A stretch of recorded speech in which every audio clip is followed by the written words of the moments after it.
Children, आज की class में हम 9th स्टैंडर्ड का लेसन नंबर 13 पढ़ेंगे। 9th स्टैंडर्ड का आपका 13 लेसन है, उसका नाम है नीति के दोहे, जिसके राइटर है रहीम। रहीम जो है उनका जन्म जो है 1553 में हुआ था और निधन 1626 ईस्वी में हुआ। जो रहीम का पूरा नाम है, रहीम का पूरा नाम अब्दुल रहीम खान खाना था। अब्दुल रहीम खान खाना। उनके पिता का नाम बैरम खां था और जो अकबर के अभिभावक थे, गार्जियन थे। और रहीम अकबर के नवरत्नों में से एक थे। अकबर के दरबार में 9 लोग थे जिनको नवरत्न बोला जाता है और उनमें से रहीम भी थे।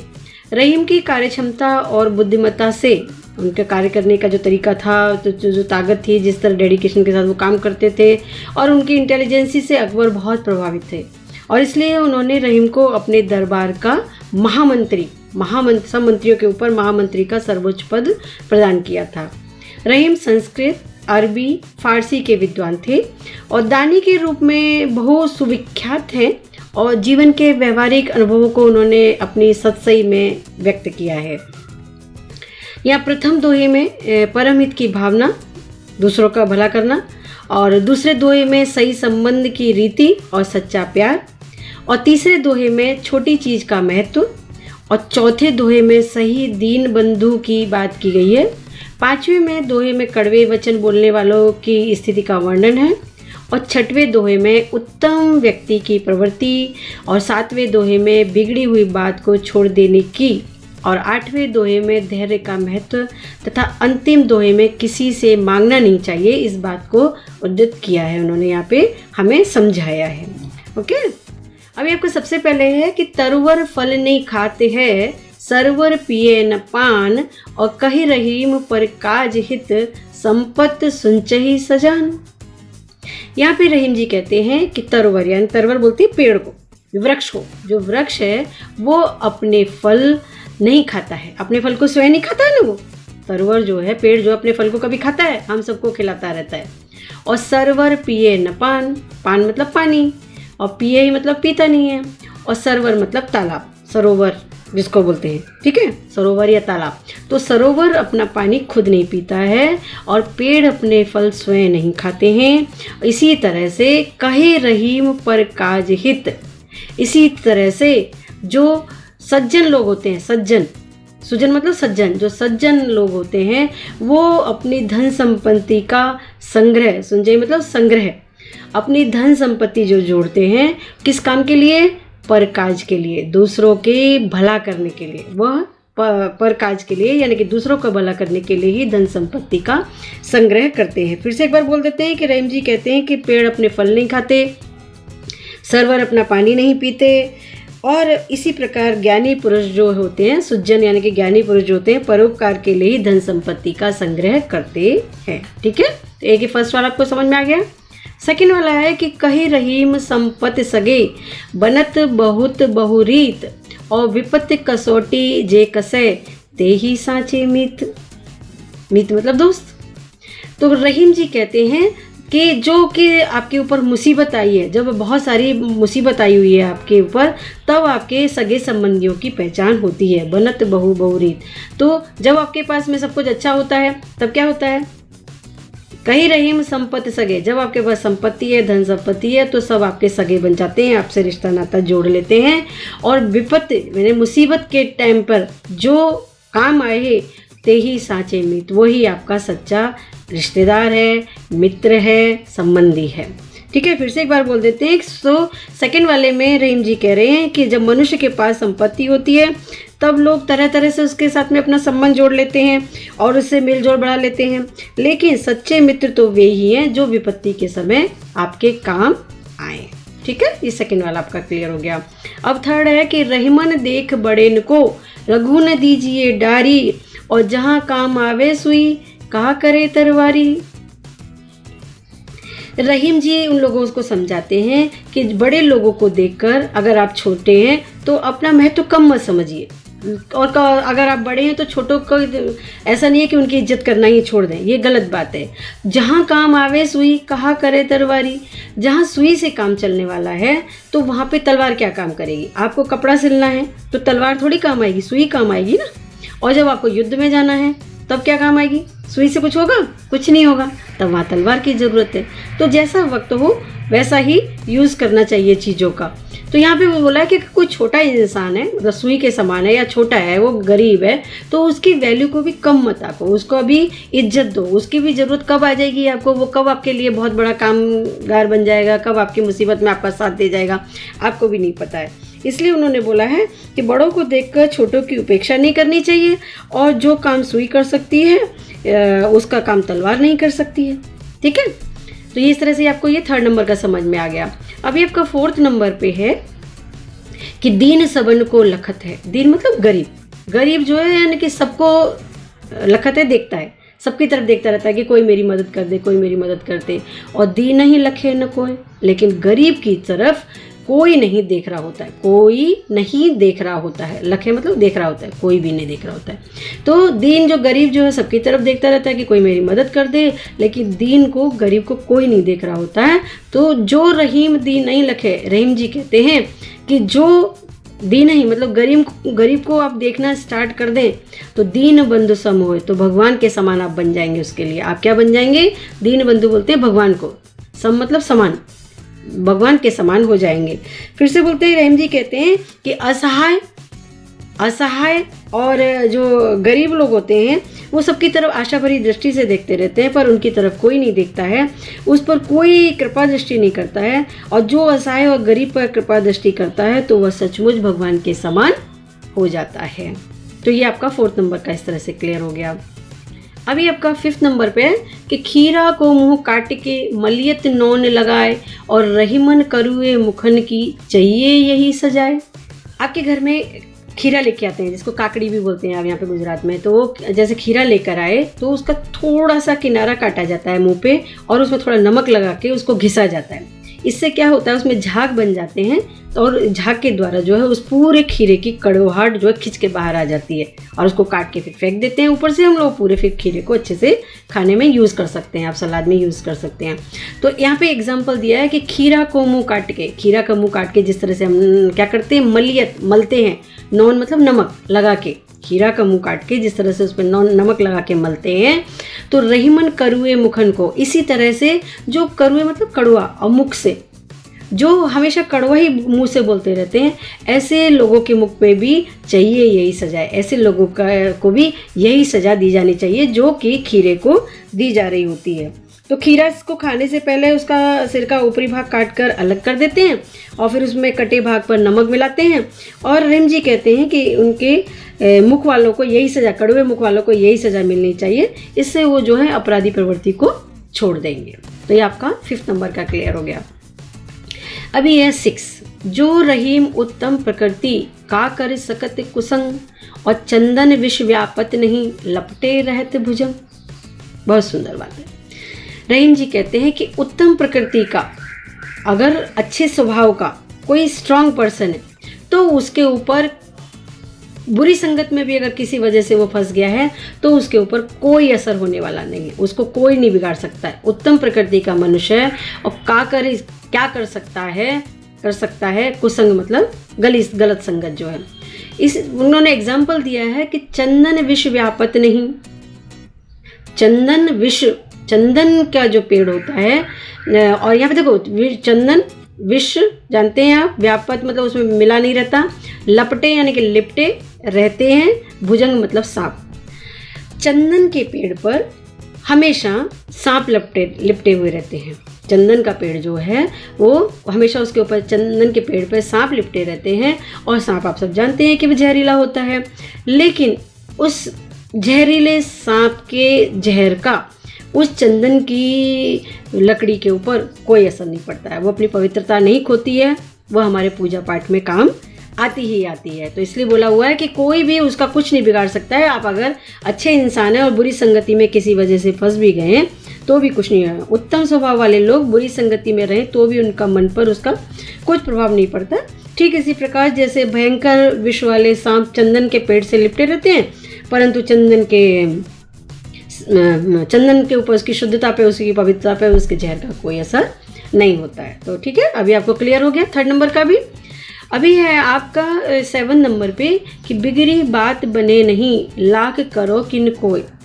अगर कभी कोई बात बिगड़ गई, बिगड़ी बात बने नहीं, तो लाख करो किनको, फिर लाख उपाय करते रहना, लेकिन वो फिर से होने वाली नहीं है सही। और रहीमन बिगड़े दूध को मथे न माखन होए। अगर आपका दूध जो है वो किसी वजह से बिगड़ गया है, मतलब फट गया है, ख़राब हो गया है जो दूध है, और उसको मथते हैं, मथते कैसे हैं? दही को आपने देखा होगा रवई से चलाते हैं तो उसमें मक्खन आ जाता है ऊपर निकल के, ठीक है।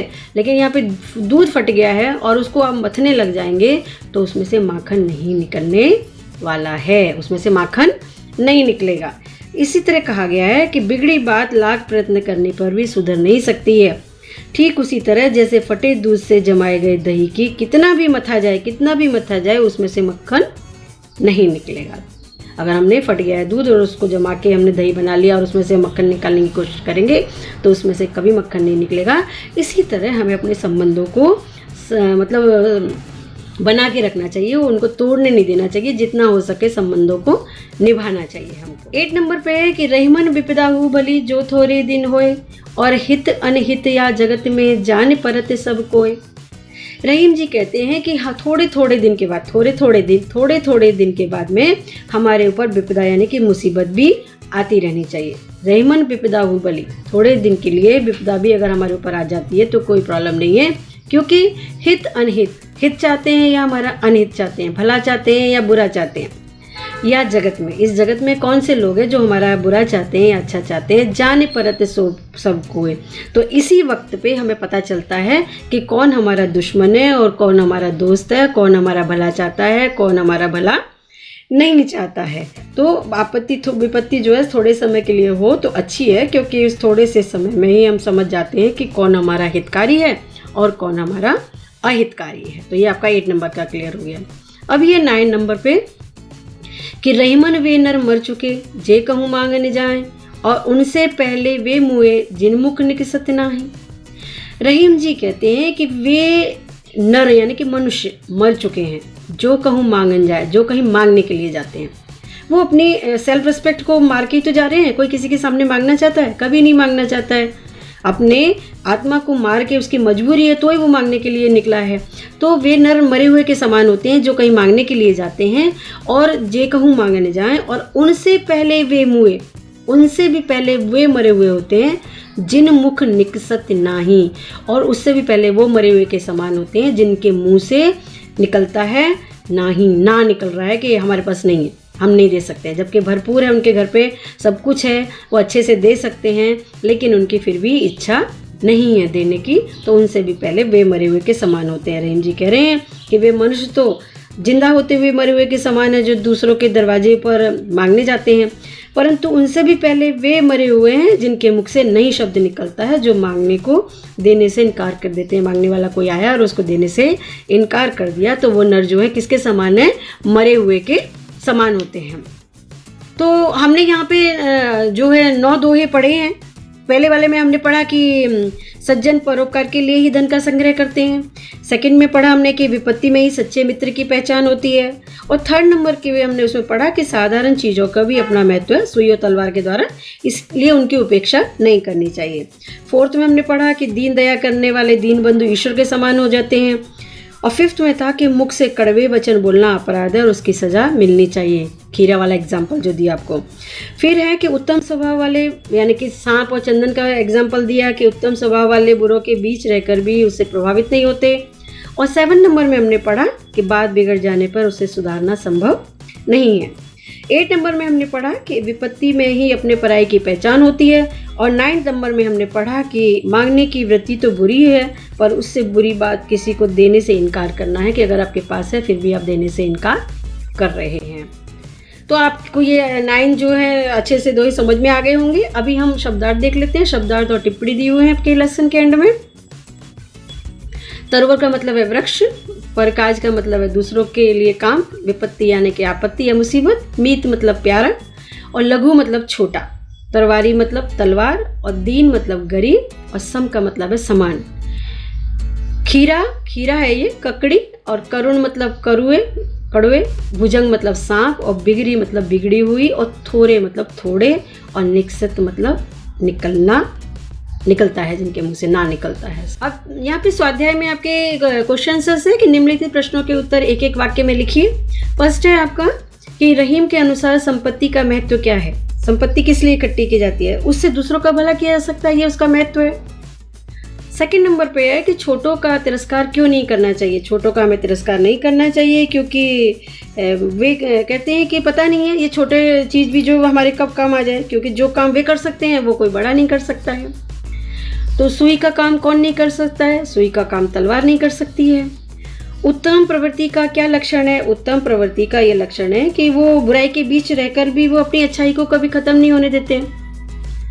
और सी से क्यों नहीं चाहिए, ये तो क्वेश्चन ही रॉन्ग है, सी से तो कोई शब्द नहीं है।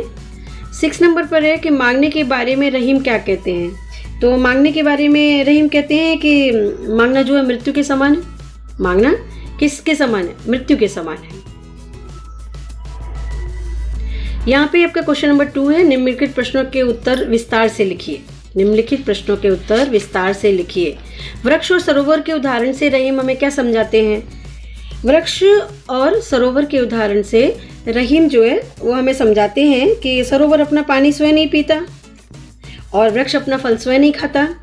रहीम जी कहते हैं कि हमें भी उनसे प्रेरणा लेनी चाहिए और अपनी जमा की गई धन संपत्ति का उपयोग जो है हमें दूसरों की भलाई के लिए करना चाहिए। हमें उसके द्वारा दूसरों के सुख के बारे में ही सोचना चाहिए।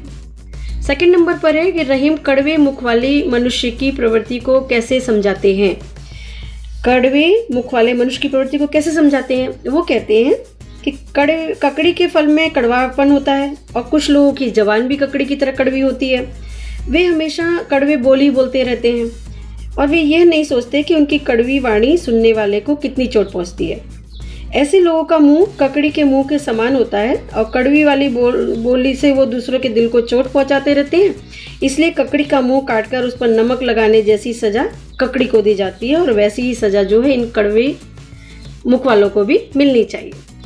फिर है आपका क्वेश्चन कि लाख प्रयत्न करने पर भी बिगड़ी बात नहीं बनती। ऐसा रहीम किस उदाहरण से समझाते हैं? वे कहते हैं कि किसी कारण से बात बिगड़ जाए तो उसे सुधारना बड़ा मुश्किल होता है। इसे समझाने के लिए रहीम जी फटे हुए दूध का उदाहरण देते हैं।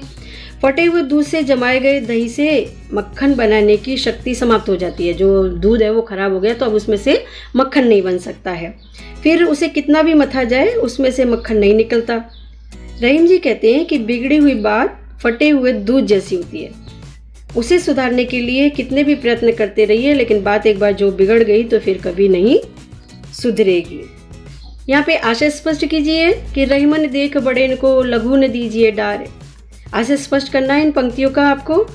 तो यहाँ पे आप लिखेंगे कि लोग प्रायः बड़ों को महत्व देते हैं। समाज में धनी लोग जो होते हैं उनको आदर सम्मान मिलता है, गरीबों की लोग उपेक्षा करते हैं। और उपयोग की दृष्टि से देखा जाए तो गरीब लोग भी हमारे लिए कम उपयोगी नहीं हैं। किसान, मजदूर या छोटे काम करने वाले देश की बहुमूल्य सेवा कर रहे हैं और वह ऊंचे तबके वाले, ऊंची पोजीशन वाले नहीं कर सकते। इसलिए हमें बड़े लोगों को मान सम्मान देना चाहिए और उनकी उपेक्षा नहीं करनी चाहिए। छोटे लोगों की हमें उपेक्षा नहीं करनी चाहिए। नेक्स्ट है कि चंदन विश्व व्यापत नहीं लपटे रहत भुजंग। अभी हमने पढ़ा ही था, ये आपको अच्छे से समझ में भी आ गया होगा कि चंदन के पेड़ पर सांप लिपटे रहते हैं और इसके बावजूद चंदन का पेड़ सांपों के विष से प्रभावित नहीं होता और सांपों के संग में उसकी सुगंध पर कोई असर नहीं पड़ता। इसी प्रकार उत्तम स्वभाव के लोग बुरी संगति में रहकर भी उससे प्रभावित नहीं होते हैं और वे अपने गुणों से अपराधियों को प्रभावित करके उनका जीवन का भी उद्धार कर देते हैं, उनको भी सुधार देते हैं। तो ठीक है, इस तरह से आपको ये रहीम के दोहे अच्छे से समझ में आ गए होंगे। ठीक है, तो आप अपने क्वेश्चन अपनी नोटबुक में ज़रूर लिखिएगा। Okay, thank you.